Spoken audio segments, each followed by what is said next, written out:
Então, boa tarde a todos. Também queria agradecer ao grupo de estudos este convite que me fez para estar aqui presente e ao contrário do António, posso dizer que a parte que me calhou, se eu fosse olhar para o programa e escolher o meu tema, de facto era este que eu escolhia, porque é uma área pela qual tenho tido bastante interesse e tenho tido a oportunidade de também fazer alguma investigação. Como também já falámos, tem havido uma evolução muito rápida na tecnologia de ataque de multidetectores. Estamos a falar de uma tecnologia que é relativamente recente e a sua aplicação e a sua introdução na nossa prática clínica apareceu sobretudo desde o desenvolvimento dos aparelhos de 64 cortes. E as coisas não têm parado e mesmo depois dos 64 cortes, que é no fundo hoje em dia considerado o mínimo para se fazer exames cardíacos, tem continuado a haver evolução nesta área e estamos já com aparelhos que conseguem uma cobertura craniocaudal suficiente para numa única rotação adquirir o coração totalmente, quer nos 220 cortes, quer com a dupla ampola. Com isto conseguimos ter exames sempre houve de facto exames bonitos, a questão é que hoje em dia se consegue exames desta qualidade na grande percentagem, na grande maioria dos nossos casos. E, como também já foi falado, a grande mais-valia do TAC é sobretudo escolher doença, explorando o seu elevado valor preditor negativo. Quando nós organizamos e estruturamos de que maneira é que pedimos os exames, quando estudamos um doente com suspeita de doença coronária, costumamos começar a nossa abordagem com os exames ditos de documentação de isquémia. Uma prova de esforço, uma cintigrafia, um eco de sobrecarga, pontualmente uma ressonância para isquémia. E, consoante o resultado destes exames, se o exame é negativo, o doente fica em vigilância, faz a sua terapêutica médica. Se o exame for positivo, o doente é referenciado para cateterismo. Isto, no fundo, é o algoritmo clássico e é isto que se fazia até há pouco tempo. Com o aparecimento do TAC, o TAC veio-se posicionar numa fase inicial, no fundo, para desempatar algumas situações em que o exame de documentação de isquémia é duvidoso, ou então, e isto acaba por ser muito frequente, mesmo quando o exame muitas vezes vem lá que tem uma conclusão e que diz que existe isquémia, muitas vezes existe uma discordância entre a impressão do clínico e o resultado do exame. Isto pode acontecer também o oposto, ou seja, o clínico tinha a percepção que este doente tem qualquer coisa e aparece o exame de isquémia negativo. E agora o que é que eu faço?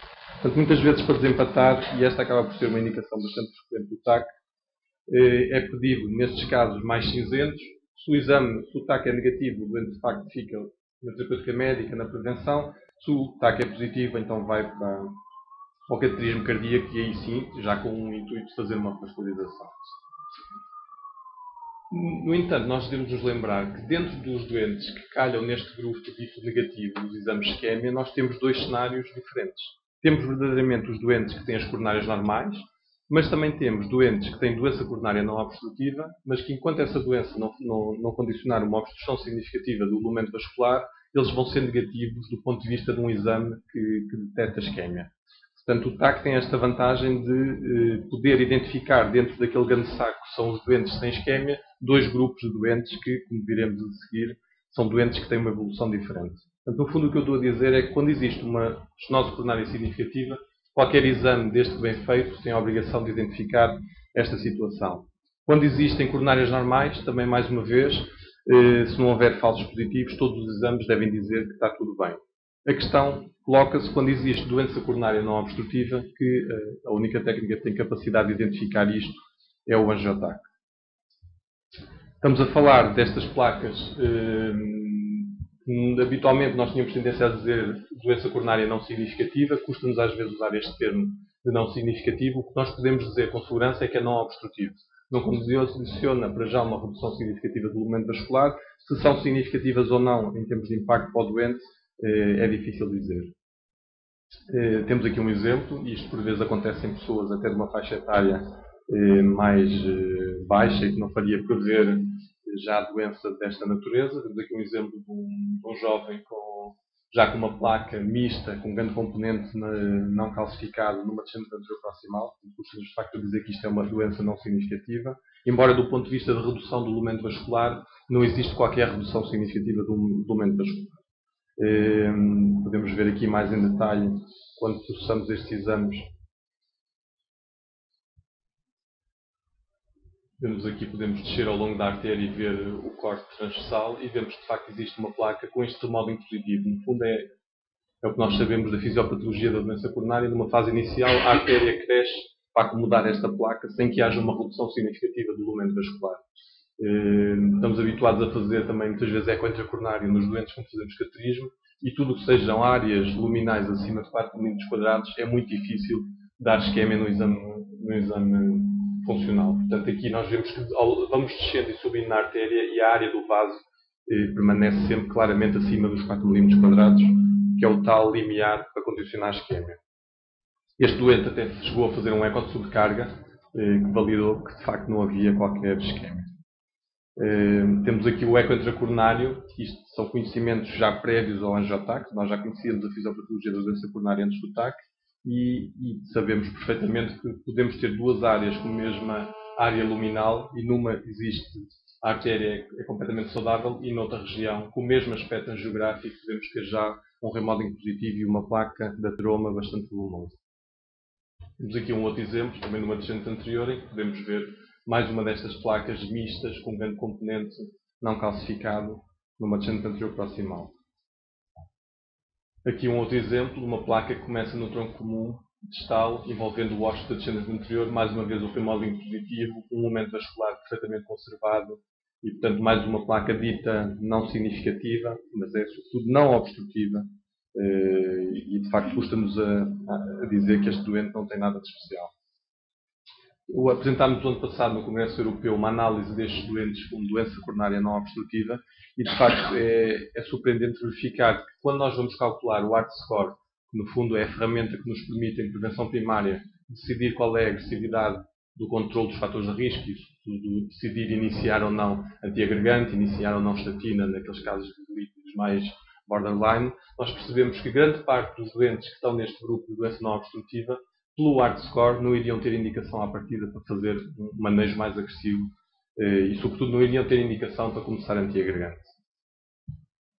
Temos aqui um outro exemplo, um homem de 51 anos, alguns fatores de risco, e vemos esta placa também no ósteo do tronco comum, e se formos a calcular o seu ART score, de facto, por aqui, se calhar, com um teste funcional que seria negativo, com este perfil de risco, se calhar dizíamos que não justificava começar já a aspirina e teria que ter algum cuidado com os lípidos e eventualmente uma estatina. Porque por aqui, de facto, do ponto de vista objetivo, não temos critérios para começar antiagregante. Temos aqui uma mulher de 49 anos, também hipertensa, dislipidemia, história familiar, uma placa tronco comum distal descendente anterior proximal, e se nós não conhecermos isto e se basearmos a nossa decisão no perfil de risco e num eventual teste funcional, nunca iríamos colocar esta mulher a fazer um antiagregante. Portanto, o que eu quero dizer com isto é que a nossa capacidade de prever com base no perfil de risco é sempre um bocadinho mais vago, resulta em estudos epidemiológicos, que são populações muito grandes, quando nós olhamos para aquele doente em particular, sobretudo nestes casos, que a minha impressão de trabalhar nisto começa a ser cada vez mais isto. Quando existe uma história familiar, não é aquela história familiar que ter um avô ou uma avó que teve um acidente cerebral ou um infarto, mas quando existe uma história familiar bem colhida, que existe mesmo doença coronária importante, com menos de 55 anos nos homens, menos de 65 nas mulheres, em familiares diretos, isto de facto é um fator de risco muito importante e às vezes há estas surpresas. E há surpresas também no oposto. Temos aqui um diabético tipo 2, hipertensão e dislipidemia. Quando falam destes doentes, eu digo logo que se calhar não é um bom caso para angiotaque, mas às vezes há surpresas e este doente tem zero placas de score de cálcio zero e não tem qualquer tipo de doença coronária. E aqui ele até à partida estava num patamar superior de manejo. Aqui eu até deixei a idade, porque senão ninguém ia acreditar nestas coronárias, uma mulher de 81 anos e zero de placas, não tem absolutamente nada. Esta informação, portanto, das placas e da distribuição das placas também é útil na sala de hemodinâmica. Nós hoje em dia temos a possibilidade de integrar estas imagens também lado a lado e ajuda-nos a orientar e a planear a intervenção. Vemos aqui o exemplo de uma lesão em bifurcação da descendente anterior, que, se fôssemos a classificar esta bifurcação pelas classificações que usamos habitualmente, seria algo deste género, com envolvimento do vaso principal, mas o colateral, esta grande diagonal, parece bem, e a descendente anterior abaixo da bifurcação também parece bem. Quando vemos com a angiotaque, vemos de facto a distribuição da placa acima e abaixo da bifurcação e com o envolvimento do ósseo da diagonal, e a classificação muda em função deste angiotaque. Temos aqui um outro exemplo de uma estenose ostial da descendente anterior. Se nós formos olhar para isto e imaginar mais ou menos a distribuição da placa, diríamos que seria qualquer coisa deste género. Quando fazemos o TAC e olhamos novamente para esta placa, percebemos que a placa começa no tronco comum distal e entra pela descendente anterior e, portanto, a distribuição já não é bem aquela que faria prever a partir da só pela geografia. Claro que nós com isto e com os ensinamentos que temos do eco intracoronário também cada vez mais olhamos para estas lesões de bifurcação com outros olhos e a partir de quando nós vemos isto, pessoas que têm alguma experiência de eco intracoronário estão habituadas a perceber que a placa normalmente vem muito mais cá atrás, muito mais do que parece apenas pela luminografia. Depois a questão que se coloca é se a identificação desta doença não obstrutiva se poderá ter impacto no manejo destes doentes, ou seja, se é expectável que irá alterar o manejo e, por sua vez, que isto altere o prognóstico.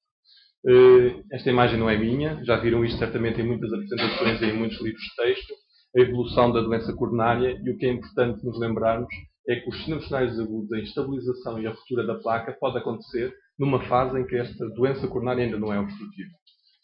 Portanto, não é só na fase em que a estenose é 70%, 80%, 90% que ela dá problemas, ela pode dar problemas numa fase ainda de remodeling positivo, ainda sem redução do elemento vascular. E estamos a falar dos exames de isquémia a detectar a doença coronária na fase obstrutiva e estamos a falar do angiotaque a detectar a doença numa fase ainda não obstrutiva.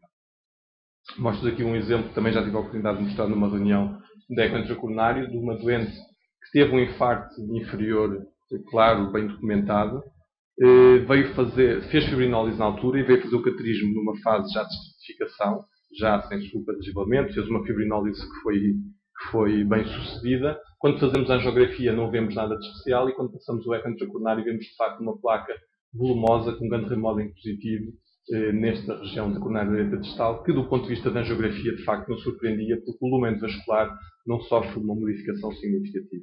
Portanto, estas placas estão na origem de infartos com supradeslocamento ST. Temos aqui um outro exemplo. Nós nos últimos anos temos tido a possibilidade de usar a aspiração de trombos na angioplastia primária e isto modificou, além de modificar e aumentar de facto a nossa eficácia em termos de perfusão destes doentes, permite também olhar para a fisiopatologia do infarto com supra-ST com outros olhos. Há muitos casos em que nós fazemos a aspiração de trombos e temos aqui outros casos de intervenção na sala que poderão depois discutir isto connosco. Muitos casos nós conseguimos fazer uma aspiração de trombos e aquela angioplastia clássica do infarto normalmente era passar o fio, fazer uma dilatação de balão e depois acabar com um stent. Muitas vezes nós fazemos angioplastia de um infarto agudo do miocárdio com uma aspiração de trombos e depois no final até ficamos na dúvida se vale a pena implantar um stent ou não. E porquê? Porque a placa que está na origem de infartos com supradeslocamento ST muitas vezes não é uma placa muito obstrutiva. Vemos aqui este exemplo de um doente que tinha uma oclusão da descendente anterior. Uso as imagens paradas para o caso do filme não passar, mas temos o filme, é mais fácil perceber no filme. Tem aqui a descendente anterior, uma diagonal que sai aqui e a descendente anterior estava ocluída por aqui abaixo. Tem um aspecto que nos parece de facto ser um trombo, o habitual no fundo de um infarto agudo do miocárdio, já esboçando algum fluxo na descendente anterior. Fazemos a angioplastia, fazemos a aspiração de trombos com sucesso e este é o aspecto angiográfico após a aspiração de trombos. Este, no fundo, mesmo assumindo que ainda pode haver algum trombo residual ali, a placa aterosclerótica será sempre igual ou inferior a isto que nós vemos aqui. Portanto, não será, de facto, uma placa, pelo menos neste caso, muito obstrutiva que teve na origem deste infarto com supra-DST. Estes dados são dados que existem nos livros de texto. Este gráfico foi retirado de um dos nossos livros habituais de texto. Na altura da fibrinólise foi feita esta análise e percebeu-se que cerca de 40% dos doentes que faziam fibrinólise, quando chegavam à sala de hemodinâmica para fazer cateterismo, muitos deles tinham uma estenose residual que não era significativa. Nós tivemos a oportunidade este ano de analisar os nossos dados e enviámos para o português de cardiologia, que foi aceito, e também para um congresso internacional da nossa área de intervenção. Tínhamos uma base de dados com 480 doentes com infarto agudo do miocárdio e com supradeslocamento ST. Fomos selecionar os doentes em que foi possível fazer aspiração de trombo e em que não foi feita a angioplastia de balão, para não estarmos a alterar o grau de estenose da placa. E conseguimos identificar, e depois fomos ver nesses doentes se a placa residual após a aspiração de trombo era maior ou era superior ou inferior a 50%. E conseguimos identificar que em cerca de 30% dos doentes a placa residual após a aspiração de trombo era uma placa inferior a 50%. E percebemos também que este grupo de doentes que após a aspiração de trombos tem uma placa que teve na origem do infarto com uma placa que não era obstrutiva, é um perfil de doentes diferente do perfil de doentes que mesmo após a aspiração ainda tem uma placa superior a 50%. Tendencialmente eram mais novos e tinham sobretudo menor carga de aterosclerose, quer a nível das coronárias, menos doença multivase, quer noutras localizações. começam a aparecer os estudos de impacto prognóstico desta doença não obstrutiva e começamos a perceber que as curvas de sobrevivência dos indivíduos normais ou dos indivíduos com doença não obstrutiva é diferente. Vemos aqui um outro trabalho em que vemos que, de facto, ter doença obstrutiva continua a ser mais grave, mas é diferente ter doença não obstrutiva ou não ter absolutamente nada. Aqui o trabalho do Motoyama, que também já foi apresentado pelos meus dois colegas anteriores. O que eles fizeram neste estudo foi analisar estas placas e conseguiram perceber que existiam dois preditores destas placas virem a estabilizar. Um deles tem a ver com o índice de remodeling, no fundo, estas placas que crescem mantendo o lumen vascular, mas em que há um crescimento do vaso para acomodar a placa, e o outro tem a ver com a baixa atenuação. No fundo, quanto mais baixa for a atenuação em termos de unidades de Hounsfield nestas placas, maior, indiretamente consegue-se perceber que tem um maior componente lipídico. E depois estas placas estariam na origem dos sinus agudos no seguimento. Recentemente foi apresentado este trabalho, que até agora é o trabalho mais importante para documentar a importância da doença coronária não obstrutiva, que é o registro CONFIRM, foi apresentado no American Heart em novembro, do registro que envolveu vários centros com mais de 20 mil doentes, com mais de 2 anos de seguimento, foi possível perceber, portanto, quantificaram o grau de estenose e foi possível perceber que, de facto, a doença não obstrutiva tem um comportamento diferente dos indivíduos que não têm placas coronárias identificadas pelo TAC. E o impacto prognóstico da doença não obstrutiva é praticamente substituível ao da doença coronária obstrutiva de um vaso. E temos aqui os valores dos hazard ratio à doença não obstrutiva, que é claramente diferente da ausência de doença. Portanto, esta doença tem impacto prognóstico também. Por vezes ficamos um bocado baralhados com tantos exames que temos à nossa disposição e a maneira como a gente pode articular isto de uma maneira mais lógica e, sobretudo, qual é o exame que devemos pedir à partida quando temos um doente à nossa frente e estamos a pensar se ele tem doença coronária ou não. Classicamente, nós tínhamos esta abordagem dos exames de isquémia sempre à cabeça, é sempre o exame que pensamos primeiro, mas em termos de raciocínio pode fazer algum sentido pensar que o exame a pedir primeiro depende da probabilidade pré-teste de doença coronária. E se os exames de isquémia fazem sentido nos indivíduos com probabilidade mais intermédia a alta de doença coronária, se calhar o angiotac pode fazer ou vir a fazer sentido logo à partida nos doentes com uma probabilidade mais baixa ou intermédia de doença coronária. Claro que nos devemos lembrar que neste espectro também temos sempre os doentes em que à partida a gente manda diretamente para o cateterismo, ou porque é um sintomário agudo, ou porque as queixas são tão típicas e há um perfil de fatores de risco que não vale a pena estarmos a perder tempo com outros exames, e também há os doentes em que a gente tem que ter a coragem de dizer que não tem indicação para fazer qualquer exame. Quando comparamos estes dois algoritmos, no fundo um algoritmo mais clássico em que sistematicamente começamos com os exames de isquémia, ou um algoritmo em que decidimos exame de isquémia quando a probabilidade é mais alta e AJT quando a probabilidade é mais baixa, devemos pensar em algumas vantagens deste novo algoritmo. Um deles é a detecção da doença coronária não obstrutiva, que estive a falar até agora, e que as implicações que isto pode vir a ter no futuro em termos da agressividade das medidas de controle de fator de risco. Outra das vantagens seria diminuir a taxa de falsos positivos das nossas coronariografias. Hoje em dia continua a haver muitas coronariografias brancas e isso é o espelho do resultado e dos falsos positivos que os exames de isquémia também continuam a ter. Aqui são os dados dos Estados Unidos publicados o ano passado no New England, com de facto uma rentabilidade dos exames não invasivos bastante baixa, porque no fundo o exame ter sido positivo ou negativo, o exame que motivou a referenciação para o cateterismo, só fez aumentar de 35% para 41% a probabilidade de se encontrar doença coronária. E houve 2/3 dos cateterismos realizados não havia doença coronária significativa. Por outro lado, um doente pode ter isquémia, num exame de documentação de isquémia, e isto não quer dizer que ele vá beneficiar de fazer um cateterismo. Por vezes pode ter isquémia resultante de outras patologias, que não seja doença coronária, ou pode ser isquémia num território que não é abordável, que não é passível de angioplastia. Temos aqui estes dois exemplos. Dois doentes que podem ter a mesma isquémia inferior, o mesmo aspecto em termos de isquémia inferior numa cintigrafia, e um tem uma oclusão crónica que vai ficar em tratamento médico, e o outro tem uma lesão proximal focal muito passível de uma angioplastia. Ambos têm o mesmo aspecto na cintigrafia, mas pelo TAC o aspecto pode ser diferente e o TAC pode dizer que neste doente se calhar nem vale a pena passar para o cateterismo, ele pode ficar em follow-up médico, e este vale a pena fazer o cateterismo já com o intuito de fazer uma abordagem, uma angioplastia da coronária direita. Aqui vemos outro cenário que é muito frequente, um doente que tem bypass, já se passou vários anos, a safena para a coronária direita ocluiu, a coronária direita dele de origem já era ocluída e continuará a ser ocluída passados estes anos todos, e este doente pode ter uma isquemia inferior, vai fazer um cateterismo, e sai o relatório do cateterismo a dizer se atende para a coronária direita ocluída e a coronária direita oclusão crónica, que já tem estes anos todos, sugere terapêutica médica. E isto é um doente que vai muitas vezes à sala de hemodinâmica. Aqui um exemplo de uma oclusão da coronária direita, e como o António falou, temos vários preditores para perceberem que oclusões é que vale a pena avançar, perder tempo, dar contraste e radiação. E podemos passar este slide. Existem outras causas de isquemia, que de facto é uma isquemia verdadeira e que aparece nos exames não invasivos, mas que não é resultante de doença coronária aterosclerótica e, portanto, não é passível de uma angioplastia. Temos o exemplo da origem anómala das coronárias e dos trajetos intramiocárdicos. Existem muitas variantes de origem e trajeto das coronárias. Felizmente, nem todas têm impacto clínico. As que têm impacto clínico são as variantes em que uma das coronárias tem origem no seio contralateral e tem um trajeto entre os dois grandes vasos. Estas podem dar isquemia em situações de taquicardia e habitualmente relacionadas com o esforço. Temos aqui um exemplo de uma coronária direita que nasce à esquerda e o oposto, um tronco comum que nasce à direita e tem o trajeto entre os grandes vasos. Enquanto que a origem das coronárias, sobretudo estas variantes malignas, é relativamente rara, o bridging já não é assim tão raro, é muito frequente e é habitual vermos nestes doentes propostos com exames de isquemia positivos e em que muitas vezes a causa é o bridging.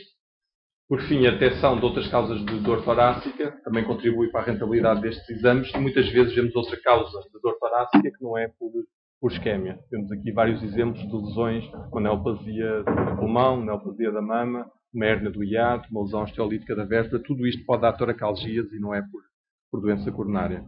E por fim, a dose de radiação, que era uma limitação no início e que não se pensava nestas outras indicações porque era um exame com muita radiação, à medida que nós fomos descendo a dose de radiação, começa-se a pensar pode fazer sentido colocar o TAC à partida nestas indicações. Com o protocolo prospectivo, uma redução muito significativa na dose de radiação. Com o flash, com os novos aparelhos, temos TACs com valores consistentes abaixo do milisievert. No fundo, doses que, comparando com os outros exames, são de facto doses que já não são muito significativas. E, de facto, temos de estar preparados para a mudança dos tempos. As coisas mudam ao longo dos anos. No início temos alguma resistência a aceitar as novidades, mas de facto as coisas mudam e temos de estar preparados para nos adaptar. Muito obrigado.